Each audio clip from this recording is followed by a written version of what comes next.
हर हर महादेव दोस्तों, जय माँ कामाख्या, जय भैरव बाबा। आज मैं हूँ अभी आसाम में और यहीं से आप सभी का स्वागत करता हूँ अपने चैनल पर बैकपैकर्स वर्ल्ड पर। मैं आज एक बहुत ही विशेष और बहुत ही अलग तरह के एक मंदिर में आया हुआ हूँ जो अपने पूरे भारतवर्ष में बहुत ही प्रसिद्ध है और सबसे बड़ा स्थान रखता है जब आप शक्ति उपासना की बात करते हैं तब। लेकिन अभी हम जिस मंदिर में बैठे हैं दोस्तों, ये विशिष्ट रूप से जानी जाती है तंत्र साधना की यूनिवर्सिटी के रूप में, या ये कहिए कि आप यहाँ से जो कोल तंत्र है उसका एक ओरिजिन है, यहाँ उद्गम है, ऐसा भी मान सकते हैं। ये देवी का मंदिर है दोस्तों, और आप सभी जानते हैं, आप अभी तक समझ चुके होंगे मैं कहाँ पे हूँ। मैं हूँ आसाम के गुवाहाटी में माँ कामाख्या देवी मंदिर में, जो कि नीलांचल पहाड़ी पर है। और मैं कल शाम को यहाँ पे आया था। दर्शन हमने आज सुबह किया।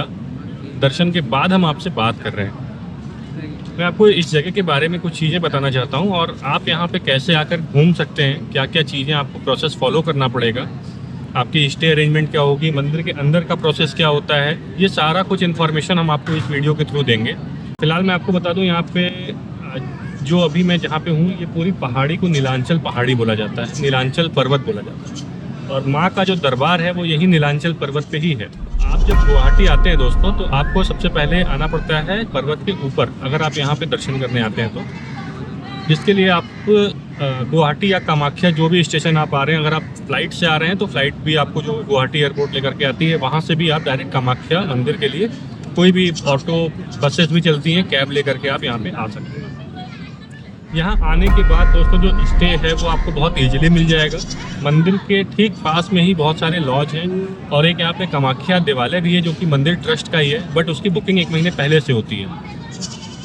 उसका एक कॉन्टैक्ट नंबर है जो मैं डाल दूँगा, आप देख लीजिएगा।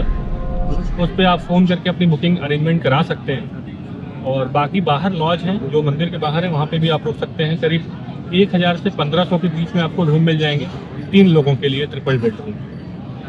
तो रुकने का यहाँ पे मुझे कोई प्रॉब्लम नहीं समझ में आया, आराम से जगह है रुकने के लिए, आप रुक सकते हैं। मंदिर के थोड़ा नीचे भी करीब 300 मीटर नीचे, 400 मीटर नीचे भी स्पेस है रुकने का, बहुत सारे होटल्स हैं। लेकिन मैं आपको ये सजेस्ट करूँगा कि आप जितना मंदिर के नज़दीक रुकेंगे उतना बेहतर होगा, क्योंकि आपको दर्शन के लिए सुबह यहीं से ही सारा कुछ करना पड़ता है। तो उसके लिए पहले जितना जल्दी आएंगे उतना जल्दी ये सब सारी चीज़ें आप कर सकेंगे। तो अब मैं आपको आगे बताऊंगा कि दर्शन होता कैसे है। उसके पहले मैं आपको बताता हूँ कि ये मंदिर परिसर कैसा है और क्या यहाँ की विशेषता है। यहाँ का नाम है माँ कामाख्या देवी मंदिर, जो कि एक आप मानिए दोस्तों कि एक यूनिवर्सिटी है, एक केंद्र है तंत्र साधना का, और स्पेशली जो कोल मार्ग से की जाने वाली तंत्र साधना है उसका। ये जो देवी है दोस्तों, इनको गॉडेस ऑफ डिजायर भी बोला जाता है, इच्छाओं की, कामनाओं की पूर्ति करने वाली देवी, और इच्छाओं से मुक्त करने का भी मार्ग यही खोलती हैं। तो ऐसी कोई चीज़ नहीं है जो देवी ना कर सकें आपके लिए, अगर आप उनकी सानिध्य को प्राप्त करते हैं तंत्र मार्ग से या नॉर्मल भी मार्ग से कर सकते हैं। जैसे भी आप पूजा अर्चना करके देवी का सानिध्य पा लेते हैं तो आपकी सारी डिजायर्स फुलफिल होती हैं। ये इस मंदिर के मुख्य मान्यता है, इसीलिए देवी का नाम है कामाख्या देवी मंदिर, क्योंकि कामनाओं की सारी पूर्ति, डिजायर्स की सारी पूर्ति यहाँ पे होती है, पूरी होती हैं कामनाएं लोगों की। और उसके बाद जब हम बात करते हैं इस क्षेत्र के दोस्तों, तो ये जो क्षेत्र है ये शक्तिपीठ में आता है। शक्तिपीठ हमारे भारत में 51 शक्तिपीठ आपने सुने होंगे। 51 जो मुख्य शक्तिपीठ अभी हैं जिनमें लोग दर्शन करने के लिए जाते हैं, उनमें एक कामाख्या देवी शक्तिपीठ भी है। लेकिन जो दोस्तों जो आदि शक्तिपीठ हुआ करते थे वो 4 शक्तिपीठ हैं, उनमें से एक है कामाख्या देवी और बाकी 3 अभी भी अनएक्सेसिबल हैं। हमें पता नहीं है कि वो 3 और कहाँ पर हैं। तो जो सबसे पुराने, जो सब जहाँ से शक्तिपीठ का एक तरह से मान लीजिए शुरुआत हुआ, वो 4 जो सबसे बड़े शक्तिपीठ हैं उनमें से एक है कामाख्या देवी शक्तिपीठ, जहाँ पर हम अभी दर्शन करेंगे। जो ये पर्वत है दोस्तों, ये पर्वत भी कोई ऐसा पर्वत नहीं है, ये पर्वत भी एक प्रकार से आप मानिए कि देव हैं। ये देव इन द सेंस कि ब्रह्मा, विष्णु और महेश ही हैं जिन पर ये देवी का मंदिर है। तो दोस्तों ये करीब 3000 साल से भी पुराना, जहाँ तक मैंने सुना है उससे भी पुराना मंदिर है। बट एक्चुअली किसी को नहीं पता है कि ये मंदिर कब से एग्जिस्ट करता है इतिहास में। तो ये कह सकते हैं आप कि इतिहास से भी पुराना मंदिर है। ये कब से मंदिर इस धरती पे यहाँ पे मौजूद है, ये इसकी सही जानकारी किसी को भी नहीं दोस्तों। आदि अनादि काल से यहाँ पे ऐसे ही पूजा अर्चना सारी कुछ चीज़ें यहाँ पे चली आ रही हैं, और देवी का प्रभाव है कि लोग अब बहुत ज़्यादा संख्या में दर्शन के लिए यहाँ पर आ रहे हैं। तो शायद देवी की ही इच्छा है जो कि ये चीज़ें होती जा रही हैं। और बहुत ही पुराने समय से ये तंत्र के लिए जाने जाने वाली जो मंदिर है वो ये परिसर है। देश से विदेश से जितने भी साधक होते हैं जो साधना करना चाहते हैं, स्पेशली तंत्र मार्ग से जो साधना करना चाहते हैं, देवी उपासना करना चाहते हैं, वो यहाँ पर आते हैं। और इसका जब आप देखेंगे मंदिर को दोस्तों, तो देखकर यहाँ की एनर्जी को फील करके आपको पता चलेगा कि आप कहाँ पर हैं। मेरे बताने से आप शायद उस चीज़ को थोड़ा बहुत महसूस कर पाएँ या समझ पाएँ, बट जब आप इस जगह पे एक्चुअली होते हैं तब आपको इसकी जो रियल वर्थ है वो पता चलती है कि देवी क्या है, शक्ति क्या है, और क्यों इतनी ज़्यादा उपासना देवी की इतनी ज़्यादा यहाँ पर की जाती है। और पूरे भारत के लोगों में, मतलब ऐसा नहीं कि किसी एक पर्टिकुलर, हाँ नॉर्थ ईस्टर्न स्टेट जो है और थोड़ा बंगाल जो स्टेट है वहाँ पे थोड़ा ज़्यादा है मान्यता, लेकिन ऐसा नहीं कि पूरे इंडिया से लोग नहीं हैं, सारे जगह से लोग यहाँ पर दर्शन करने के लिए आते हैं। दोस्तों जो इस पद्धति से देवी की पूजा होती है, वामाचार पद्धति से, उसमें देवी को स्पेशली जो चीज़ें हैं वो ऑफर की जाती हैं जिनको पंचमकार बोला जाता है, और जिनमें अलग अलग तरह की 5 चीज़ें होती हैं जिनको देवी को चढ़ाया जाता है वो। और एक दूसरा होता है जिससे जो दक्षिणाचार पद्धति है उसमें जैसे फल फूल ये सब सारी चीज़ों से पूजा होती है। हालांकि बलि इसमें भी होती है और बलि वामाचार में भी होती है। जो आप दक्षिणाचार में जो बलि होती है वो गन्ने की बलि होती है और भी कुछ चीज़ें हैं। बाकी और जो वामाचार है उसमें पशुओं की बलि दी जाती है, कुछ स्पेसिफिक चीज़ों की बलि दी जाती है। तो ये पूरी पूजा पद्धति है। अगर आप उस पद्धति से नहीं भी आते हैं तो आप यहाँ पे नॉर्मल पूजा पाठ भी कर सकते हैं। ऐसा नहीं कि सबको यहाँ पर आकर वैसा ही करना है। यहाँ पे नॉर्मल भक्त भी आते हैं ऑल इंडिया से, वो भी पूजा पाठ करते हैं। हम भी वैसे ही आए और यहाँ पर आकर आप इसके जो है वो दर्शन करिए, मंदिर की जितनी परिक्रमा कर सकते हैं, प्रदक्षिणा कर सकते हैं वो कीजिए। अपना जो भी आप नॉर्मल रूटीन में देवी का जैसे पूजा करते हैं घर पे, वैसे पूजा आप यहाँ पर आकर कर सकते हैं। बाकी और भी तरीके हैं, जैसे किसी आप पंडित की पूजा करवाना चाहें, कुछ स्पेसिफिक चीज़ें कराना चाहें उसके लिए भी है। तो वो ये आप बिल्कुल समझ के रखिए कि एक यूनिवर्सिटी है यहाँ पे हर तरह की चीज़ें स्पेशली अवेलेबल हैं। और कोई भी मतलब ऐसा मंदिर मेरे ख्याल से पूरे विश्व में कहीं पे भी नहीं है जहाँ पे इतनी जागृत शक्ति और ऐसी अवस्था में आपको प्रत्यक्ष दिखाई देती हूँ, आपको जहाँ पर इतना महसूस होता हो। तो दोस्तों अब हम बताते हैं आपको कि हमारा अनुभव कैसा था मंदिर में, अंदर हमने क्या देखा और यहाँ पे क्या है। बेसिकली दोस्तों जो देवी का मंदिर है, कामाख्या देवी का, आपने इसके पीछे की जो स्टोरी है वो सुनी होगी कि सती के जो शरीर के अंग थे वो 51 जगह पे गिरे थे, जहाँ पे 51 शक्तिपीठ बने थे। उनमें जो योनि भाग था दोस्तों वो यहाँ पर गिरा था, जिसकी वजह से ये बहुत ही पावरफुल और बहुत अलग तरह का एक मंदिर यहाँ पर स्थापित हुआ। और इसीलिए इनको माँ कामाख्या बोला जाता है। और चूँकि ये डिजायर्स को पूरा करने वाली देवी है, ये आपको वो सभी कुछ चीज़ें दे सकती है, मैटेरियलिस्टिक भी और स्पिरिचुअल भी, जिसके लिए आप कामना करते हैं, जिसको आप पाना चाहते हैं या जिस हाइट को आप पाना चाहते हैं। ये एक रेलम की बात नहीं है या एक जन्म की बात नहीं है, जन्म जन्म में भी आपको बहुत आगे पहुंचा सकती है देवी, और बहुत कुछ चीज़ें आपको एक बार में ही दे सकती हैं। मतलब कोई उसकी पराकाष्ठा की कोई सीमा नहीं है, वो कुछ शब्दों में नहीं है और समझ पाना इतना आसान भी नहीं है। बहुत वर्षों तक लोग यहाँ साधना तपस्या करते रहते हैं। दोस्तों अभी आप देखेंगे मेरे सामने ये जो रास्ता जा रहा है, ये मंदिर गर्भगृह के लिए जा रहा है। यहीं से मंदिर के अंदर गर्भगृह में एंट्री होती है। और जब हम एंटर करते हैं अंदर, तो यहाँ पे पूरा अंदर बैठे हुए वहाँ पे देवी की एक मूर्ति रखी हुई है बाहर, जिसका दर्शन यहाँ नीचे से भी होता है, जो वीडियो में मैं अभी आपको दिखा भी रहा हूँ। यहाँ नीचे से भी दर्शन होता है, वो बाहर से दर्शन होता है। शाम की आरती भी आप वहाँ से ले सकते हैं। उसके ठीक पीछे जो सबसे बड़ा गुंबद दिख रहा है दोस्तों, वो है गर्भगृह, जहाँ पे माँ विराजमान है, जहाँ पर अंदर माँ रहती है। तो जब आप अंदर जाते हैं दोस्तों, तो बिल्कुल ही मतलब एक अलग ही जोन, एक अलग ही टाइम है अंदर का। आपको बाहर का एहसास खत्म हो जाता है, बिल्कुल अलग ही आप जोन में चले जाते हैं अंदर। और अंदर कोई मूर्ति नहीं है दोस्तों गर्भगृह में। बेसिकली एक वाटर सोर्स है जहाँ माँ की शक्ति है। वो पानी कहाँ से आता है दोस्तों ये भी किसी को नहीं पता, बहुत सारे रिसर्च हो चुके हैं ऑलरेडी। और वही जागृत शक्ति है जो इस जगह को इतना स्पेशल बनाती है। मतलब वो लाइव फॉर्म में है। पानी का मतलब हो गया वो लाइव फॉर्म में है, वो कंटिन्यूअसली फ्लो कर रही है। और वही गर्भगृह दोस्तों, तो जब आप अंदर जाते हैं तो वो आप जल स्पर्श करते हैं और वही दर्शन वहाँ का माना जाता है। उसके बाद आप बाहर आते हैं। फिर इस पहाड़ी पर ही 10 महाविद्या के भी मंदिर हैं दोस्तों, जैसे मातंगी माता है, उमावती हैं और बगलामुखी माता हैं, माँ काली हैं, षोडशी हैं। इन लोगों के भी मंदिर इसी पहाड़ी पर अलग अलग जगह पर उपस्थित हैं। तो जब आप माँ के दर्शन कर लेते हैं तो उसके बाद आप इनके भी दर्शन करना चाहें तो कर सकते हैं। और साथ ही यहाँ पर इसी पहाड़ी पर भैरव बाबा का भी मंदिर है। मैं गया था सुबह, हालांकि मैंने रिकॉर्ड नहीं किया क्योंकि मैं बस दर्शन करने गया था, और दर्शन करके हम चले आए थे। तो वहाँ पर आप भैरव जी के भी दर्शन कर सकते हैं और उसके बाद आप वापस आकर यहाँ पे स्टे कर सकते हैं। दर्शन करने के लिए जो प्रोसेस है दोस्तों वो मैं आपको बता देता हूँ। उसके पहले एक चीज़ और जान लीजिए कि यहाँ पर भैरव बाबा के एक और मंदिर है जिसका नाम है उमानंद भैरव मंदिर।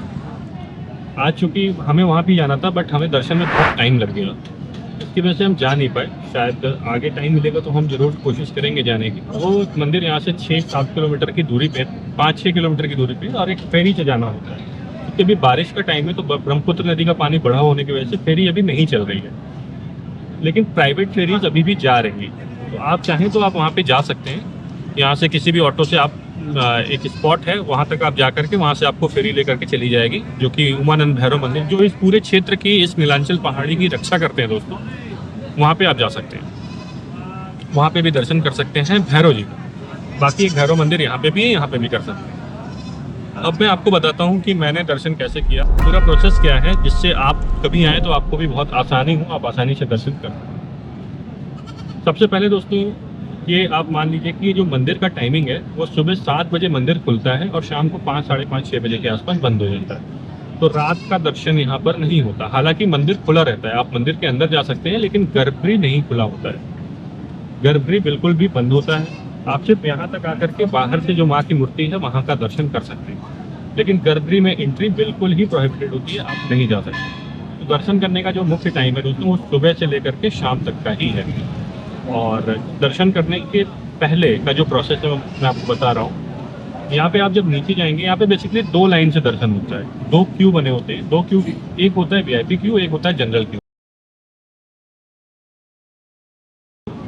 अब आप ऊपर देखिए हमारे, ये है ऊपर का जनरल क्यू।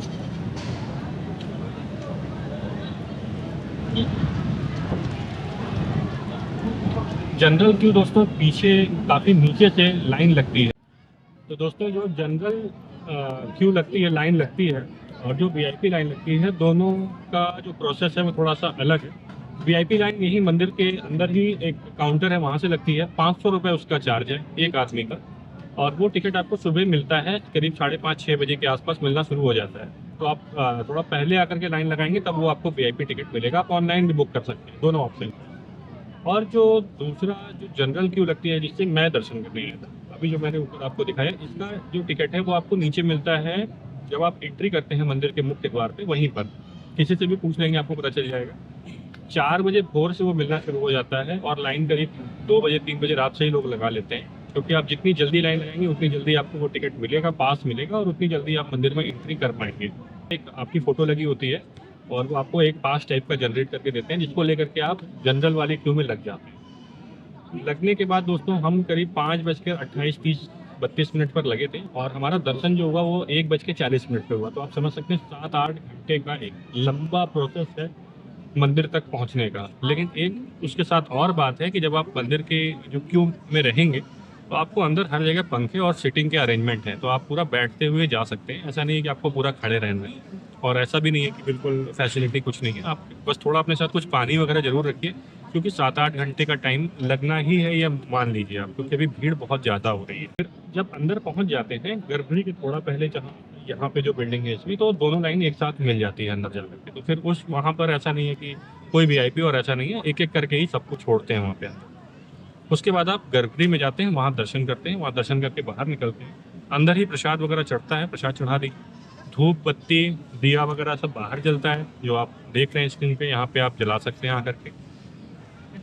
और उसके बाद आप अपना मंदिर की परिक्रमा वगैरह करके जैसे भी आपका अपना पूजा विधान है वो करें। और एक बहुत ही बड़ा फेस्टिवल होता है साल में एक बार, जब ये माँ की जो मंदिर है वो कम्प्लीटली क्लोज रहती है और पूरे 3 दिन तक, चौथे दिन वो मंदिर खुलती है। वो जो होता है दोस्तों, वो जून के महीने में होता है, आई थिंक अम्बुबाची फेस्टिवल बोलते हैं। और बहुत ही बड़ा मेला होता है। यहाँ के लोगों से भी मैं बात कर रहा था, वो लोग भी बताते हैं कि बहुत ही बड़ा मेला होता है। और उस समय में ऐसा माना जाता है कि वो जो टाइम है वो बिल्कुल पूरी तरीके से वो रिक्रिएशन का टाइम होता है, और उस टाइम पे दर्शन वगैरह सब कुछ मना हो जाता है। वो टाइम जो है वो ऐसा माना जाता है कि वो मेंसेस का टाइम है। उस टाइम पे ब्रह्मपुत्र नदी का जो पानी है वो भी लाल हो जाता है तो उस टाइम पे मंदिर बंद होता है और कोई भी नया अनुष्ठान, कोई भी नया चीज़ नहीं होता, बट मेला लगा होता है। लोग दर्शन के लिए आते हैं। वहाँ के चौथे दिन पूरे विधि विधान से मंदिर को खोला जाता है। जब मंदिर बंद किया जाता है तो दोस्तों वहाँ पर एक कपड़ा रखा जाता है, जिसको बाद में वो कपड़ा जब बिल्कुल रेड हो जाता है तो उसको बाद में प्रसाद के रूप में भक्तों में बांटा भी जाता है, जिसका बहुत ही महत्व है। बहुत महत्व है, मैंने बहुत लोगों से सुना है इस चीज़ के बारे में। और वो बहुत सबसे मुख्य प्रसाद मान लीजिए आपको इस मंदिर का, वो प्राप्त करना है। और उसके बाद फिर आगे ये रूटीन ऐसे साल भर पूरा चलता रहता है। वापस से फिर जब अम्बुबाची होता है जून में, वो मेला होता है, फिर से वो प्रोसेस फिर से होता है। तो ये हर साल ऐसे होता रहता है। इसमें मंदिर उस स्पेसिफिक दिनों के लिए बंद भी किया जाता है। बाकी दोस्तों यहाँ पर जब आप मंदिर से थोड़ा बाहर नीचे की तरफ जाते हैं तो अन्न क्षेत्र भी है, जो कि 12 से 4 के बीच में जहाँ पे खाना फ्री ऑफ कॉस्ट दिया जाता है श्रद्धालुओं को, भक्तों को। वहाँ से आप प्रसाद ग्रहण भी कर सकते हैं दोपहर में लेकर के। कुछ जो भी चीज़ें बनती हैं वो आपको मिल जाएंगी यहाँ पे। और उसके बाद आप आगे की यात्रा पे भी जा सकते हैं, या यहाँ पे रहकर अगर साधना वगैरह करना चाहते हैं तो वो भी कर सकते हैं।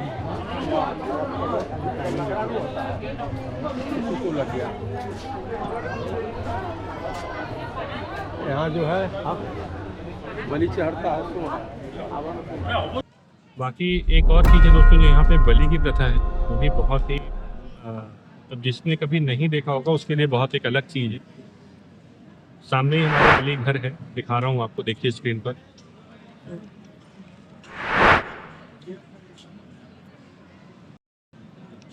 हम जब सुबह लाइन में लगे थे तो बहुत सारी बलि हुई थी यहाँ पर हमारे सामने ही। और पब्लिकली ये कोई भी देख सकता है। अगर आप सेंसिटिव हैं तो प्लीज़ मत देखिएगा उस चीज़ को, क्योंकि फिर बहुत देर तक आपको इम्पैक्ट होगा। और अगर आप देख सकते हैं तो बिल्कुल देखिएगा, ओपन ही होता है, देख सकते हैं। पूरे विधि विधान से पूजा से किया जाता है। पशुओं की भी बलि होती है, और जो जिनमें मतलब जैसे गन्ना वगैरह ऐसे फल हैं कुछ स्पेसिफिक, उनकी भी बलि दी जाती है। बहुत लोग उसको लेकर के बहुत तरह के क्वेश्चंस भी करते हैं, लेकिन ये मैटर है ही नहीं क्वेश्चन का दोस्तों। ये पूरी तरीके से श्रद्धा का और एक प्रोसेस का पूरा मैटर है कि जो जैसी देवी है, जैसी ऊर्जा है, उसको वैसी पूजा भी चाहिए होती है। इसमें मैं बहुत ज़्यादा कुछ नहीं बोलूँगा। हाँ, इतना ज़रूर बोलूँगा कि ये एक पूजा पद्धति है, और उस पद्धति में आने वाला एक सबसे प्रमुख पार्ट है, और वो उस प्रोसेस में होता है। और वो देवी को अच्छा लगता है, क्योंकि पूजा देवी की जा रही है, इसलिए ये फ़र्क नहीं पड़ता कि हमें और आपको क्या फील होता है। जो देवी को चाहिए वो देवी को मिलना चाहिए। तो देवी बलि से प्रसन्न होती है उस विधान में, तो बलि होती है। तो इसलिए जब आप यहाँ पे आएंगे तो आप बलि को भी बहुत नज़दीक से अगर आप अनुभव करना चाहते हैं, देखना चाहते हैं, तो वो भी आप देख सकते हैं। और अगर आप नहीं देखना चाहते सेंसिटिव में, तो प्लीज़ आप इस एरिया से थोड़ा दूर ही रहिएगा तो बेहतर है। बाकी दोस्तों मैंने आपको ऑलमोस्ट सारी इन्फॉर्मेशन बता दी हैं इस जगह के बारे में, और मेरे ख्याल से आपको ये हेल्पफुल रहेगा यहाँ पे दर्शन पूजा पाठ करने के लिए आकर के। अब हम इस वीडियो को यहाँ पे एंड करेंगे, और होप करते हैं आप जल्दी यहाँ पर विजिट करें। बहुत ही अच्छी जगह, मैं क्या बोलूँगा, इससे अच्छी जगह हो ही नहीं सकती जहाँ पर साक्षात देवी विराजमान। तो आप शक्ति का अनुभव करिए यहाँ पर आकर। ज़रूर आइए अपनी लाइफ में एक बार इस बिल्कुल अलग ही अनुभव को लेने के लिए, क्योंकि जब आप ऐसी चीज़ों को देखते हैं, जब आप इन शक्तियों के नज़दीक जाते हैं, जब आपको ब्लिस फील होता है, तो वो एक अलग ही अनुभूति है। वो आपको कहीं पे भी संसार में ऐसा नहीं मिलेगा। जब आप देवी का सानिध्य में होते हैं, उस क्षेत्र में होते हैं, तो वो एक बिल्कुल अलग सी बात है। तो जय माँ कामाख्या दोस्तों, और वीडियो को एंड करते हैं, और फिर आपसे मिलेंगे किसी अगले वीडियो।